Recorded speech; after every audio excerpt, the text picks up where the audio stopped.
This is 911. Do you have an emergency? Today on Rescue 911, the littlest hero. Is Mommy breathing? No. She's not? A 3-year-old little girl is her mother's only hope for rescue. With an allergic reaction, you don't have a whole lot of time. When someone's sick, you call 911. Plus, a loaded weapon. I went upstairs to bed, totally forgetting about my gun. Could cost a child his life. I thought he was gonna die there. How can this tragedy be prevented? Rescue 911.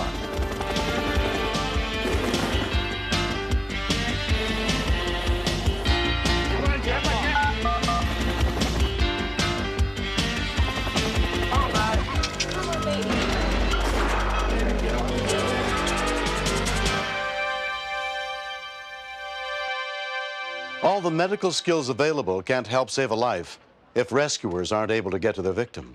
Shortly after 12 noon on March 28, 1994, emergency workers in Denton, Texas received just such a call.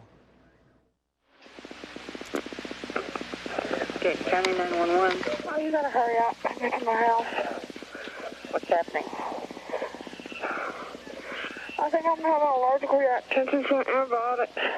Okay, stay on the phone with me. Just a moment. Okay. Sheriff's dispatcher Karen Loader took the call. Hang on. Okay, 168 Hilltop Road. Okay. Allergic reaction. You still there? Unit stand by for stage. But the line went dead.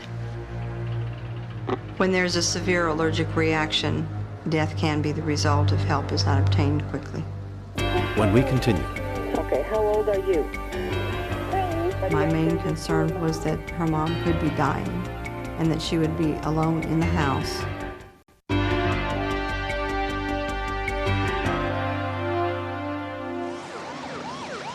My immediate reaction, once I got an ambulance on the way, was to attempt to reestablish contact with my caller. I was dialing the phone when another 911 line came in. County 911. Yeah. Mama's sick. Okay, are you at 168 Hilltop? Yeah. Okay, is your mama's name Patricia Thrash? Uh-huh. I now knew that my caller was not alone in the house, that at least there was a child there. An ambulance on the way. Is Mommy breathing? No. She's not? You put it in her pants. Huh? You put it in her pants. Okay, how old are you? 3. 3? Uh-huh. Are you there by yourself? Yeah. There's nobody else there, just you and Mom? Uh-uh. My main concern for this child was that her mom could be dying and that she would be alone in the house, because with an allergic reaction, you don't have a whole lot of time. Dad, too. Okay, where is he? He's at work. Okay. What's his name? Mike. Mike Thrash? Yeah. Do you know where he works? He works at his church. At his church? Uh-huh. Is he a preacher? No. He's a dad. He's a dad? We have a 3-year-old child on the phone. The mother is not breathing. Sheriff's deputy Andy Formicella was on patrol when the call came in. The area where I was dispatched to is semi-rural. The numbers on mailboxes are supposed to run in a specific order, but often they do not. Numbers have been changed, or they just have not put the number on the box at all. So we have a great deal of trouble finding locations out there. What's your name? My mom calls me Allie. Allie? Uh-huh. Where is Mommy? What, she's sleeping? Huh? She's in here sleeping on her pillow. Okay, is she in bed? No, she's sleeping on the floor like a little pig. When she described the breathing as Mom was laying there like a little pig, I had to go on the assumption that her breathing was very labored, and I felt my own heart jump. Can you hand the phone to Mommy? Mama didn't feel good. Can the phone reach her? No. When someone's sick, you call 911. Allie, I need to talk to Mommy. She already called you. Yeah, I know. But I need to talk to her some more. I was concerned that perhaps her mother was at that point not breathing. Denton fire paramedic Don Lauer and his partners had been dispatched to the scene. We haven't yet found 168B. Can you give us any other landmarks? Knowing that each minute that ticked by could be critical for this patient, I became very impatient because I could not find this address, and Hilltop Road is about 5 miles long. I don't know where we are. We knew we were close, but close doesn't count. Can you tell me what color your house is, Allie? What color is your house? Blue and white. Miss Karen asked me what color my house was. I told her it was blue and white. You live in a house or in a trailer, Allie? In a house. In a house, okay. I was hoping that Allie could give me some sort of a landmark, a building, a fence line, almost anything that could give my deputies and the fire department personnel in the area something to aim for. What color is Mommy's car? Red. Red? Are you where you can see outside? Outside. The car's outside. The car's outside? There's a red car outside. No. Okay. The cow is outside. The cow? Yeah. Do you have a cow? I don't have a cow. But you see cows outside? Huh? There's one cow. There's one cow. Hearing that there was just cows when she looked out her window, I was ready to just throw my hands in the air and hope for a psychic to appear. Can you hear anything? Can you hear any sirens? No. No? Huh? I'm gonna tell my mom I called the doctor.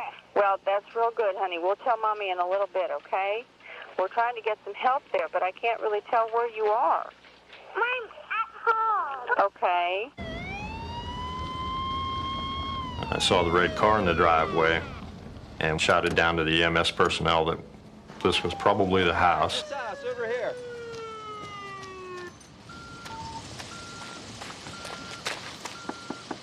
Sheriff's Department. Is there anyone there at your house? There is? Bye. No, not by. Just go open the door, honey. Okay, bye.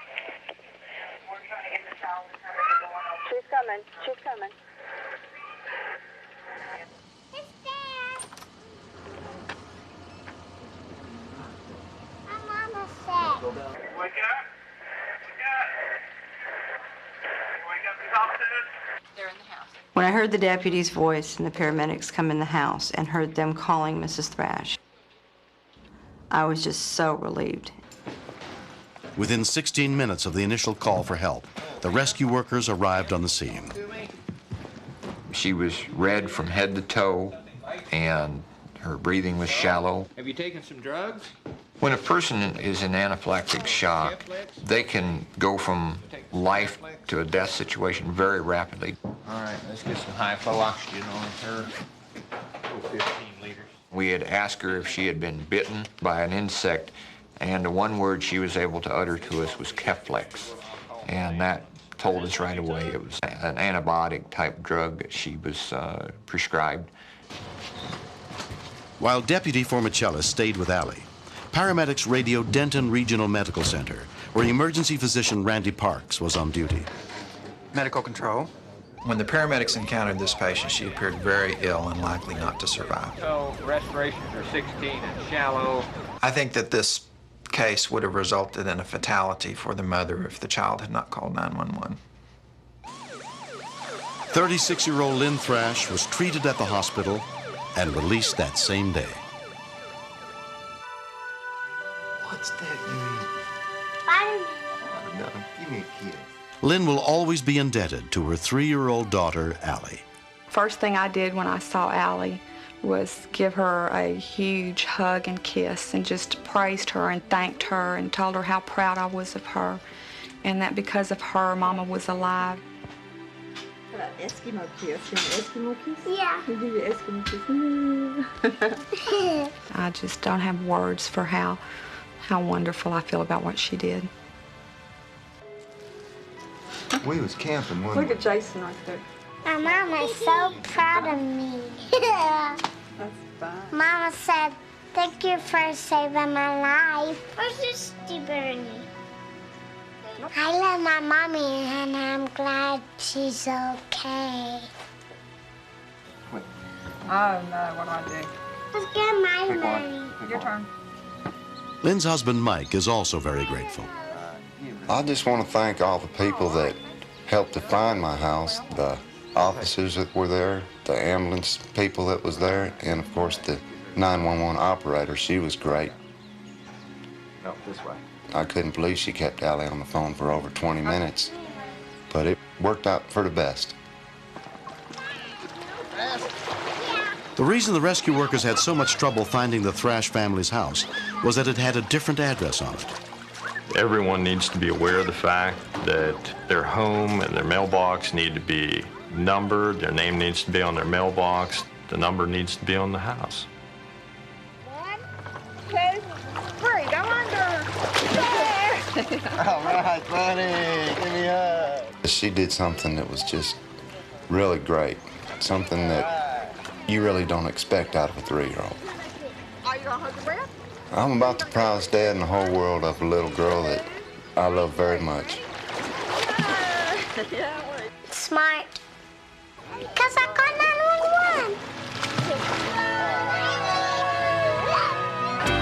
911. Next. He looked like he was almost going to pass out. I was just shaking. I knew until the ambulance got there, the only one that could help him was God.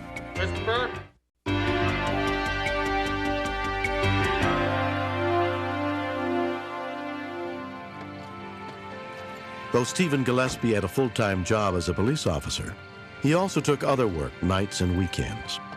The long hours were exhausting, and oftentimes his wife and kids were already asleep when he got in, as was the case on June 23, 1991, when he returned to his home in Edgewood, Maryland, shortly after 1 a.m. At the time, I was working 3 jobs, and normally at that point, I would go directly upstairs and put my gun away. That night, I didn't do that.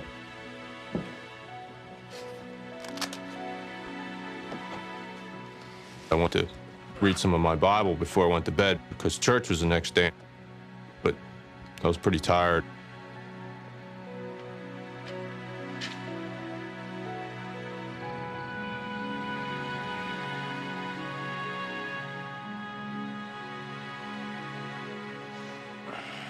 I don't know how long I was sleeping. I went upstairs to bed, totally forgetting about my gun.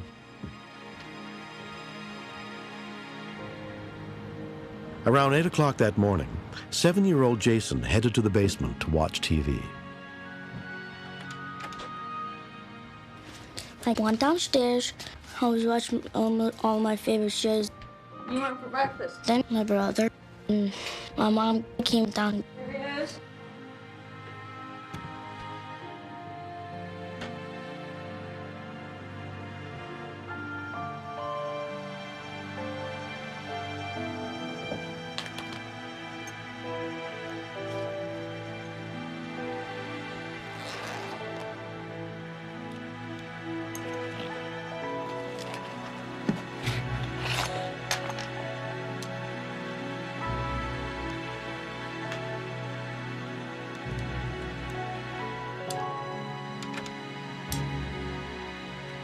Christopher, put that down.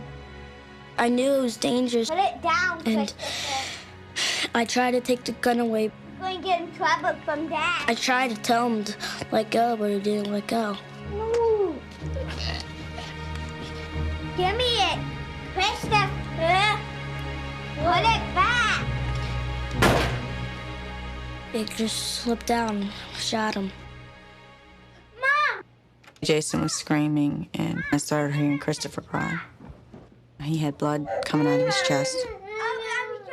All I could think about was getting help. Steven! I could hear Angela yelling up to me. What? Call 911! I dialed the 911, and it sounded like somebody else was dialing the phone. Daddy? I just knew that if I didn't call 911, my brother was going to die. Members of the Joppa Magnolia Volunteer Fire Company were immediately dispatched to the scene. You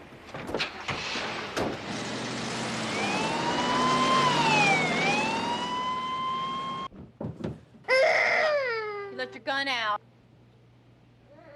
He went pale white. Every muscle on his face just dropped. Knowing that your son had gotten shot as a result of your negligence, it's just a feeling of someone taking a shovel of bricks and putting them on your shoulder. Let me get some towel. I knew that I had to apply pressure on the wound to slow down the bleeding. He stopped crying, and he looked like he was almost going to pass out. Stay with us. Look at Mommy. I was just shaking. I knew until the ambulance got there, the only one that could help him was God.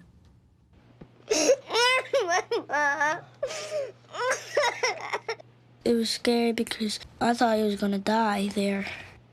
And he was the only brother I had.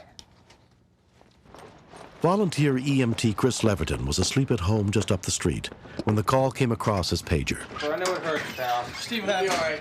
Chris. When I saw Christopher lying there, I just couldn't believe what had happened. He was somebody you see outside every day playing with the other children. They're so small and innocent. You don't feel like anything should have to happen to them. They're too young to deserve that kind of pain. Volunteer EMT Jeff Wainwright was on his way home from the station just a few blocks away when he heard the report of the shooting. I know it hurts, pal. You're doing good. The boy was very pale and was having trouble breathing. Where's he been shot at? When a bullet goes into a body, it's just like a ping pong ball. It can route around in the body and do an awful lot of damage to major organs. What do you got, Jeff? Yeah, I got 3 ultimates shot in the chest. He would move his lips once in a while, and he would talk to me. I wouldn't hear what he said. It was just really faint. Christopher, can you feel this, babe? I thought, is he going to just pass out and stop breathing? What we're going to do, we're going to get a backboard on him. Christopher lost a lot of blood. An adult can compensate for blood loss a lot longer than a child can. We had to get him to a trauma center as quickly as possible.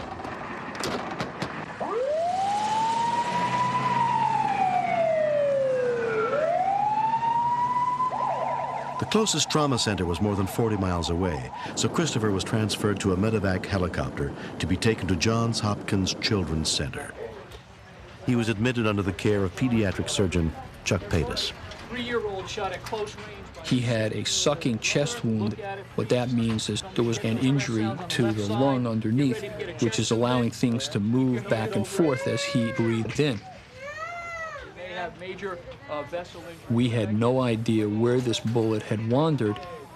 We needed to get to the operating room as soon as we could. Hey, buddy, how you doing? Love you.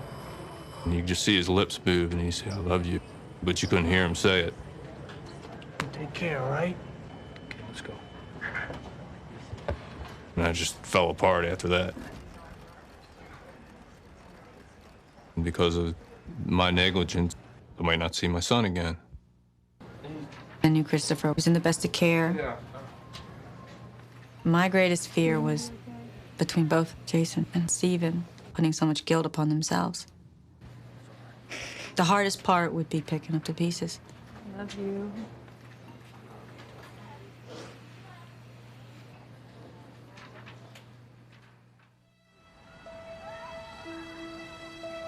Let's see. Come on. 10 months later, Ready? Christopher has completely recovered from the injuries he suffered in the shooting. Good try. Christopher is as rambunctious as he was back then. I see his fingerprints on the walls, and I kind of smiled. Ready? Because I know I've really been blessed. Cool. My brother shot me in the stomach. And I started here. I went on the helicopter. I went going around. Going around. And flying up the air. And the doctor fixed me. Christopher was a very lucky child. Being shot at very close range could have resulted in a number of injuries that could have killed him right at the scene. The hardest part was that it didn't have to be this way, you know. You always go back to the beginning. I can probably remember maybe one other time that I'd go directly upstairs and store my gun out of all the times that I've come in the house. This can happen in any town, right down the street from anybody. There you go. There we go. It's very important for parents to know that they've got to teach their children at a young age about the dangers of guns. Kids should know not to play with real guns. You can kill somebody. Right to him. Right to him. The happiest thing about this is my brother's back and I get to play with him again. I try to take care of him now. I love my brother a lot.